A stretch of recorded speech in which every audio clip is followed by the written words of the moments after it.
Mirje railway उड्डाणपुलाच्या कामासाठी 5 ते 10 February दरम्यान हा रस्ता बंद असणार आहे। मध्यरात्री 12 वाजेपर्यंत रस्ता बंद असेल आणि या कालावधीमध्ये शिळफाटा रस्त्यावर पलावा जंक्शनकडे येणारी सर्व प्रकारची वाहतूक बंद असेल।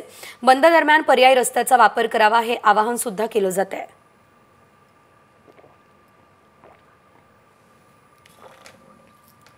तर 5 दिवस कोणत्या पर्यायी मार्गांचा वापर करावा लागेल ते देखील आपण बघूया।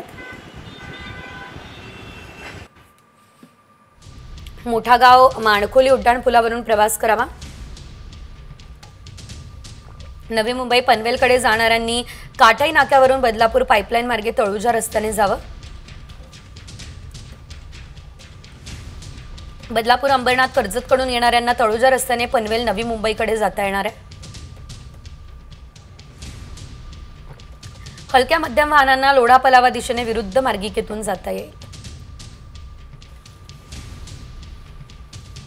एकंदरीत या पर्यायी मार्गांचा वापर आता तुम्हाला करावा लागणार आहे, कारण हा जो रस्ता आहे तो बंद राहणार आहे। रात्री 12 वाजेपर्यंत हा रस्ता बंद असेल।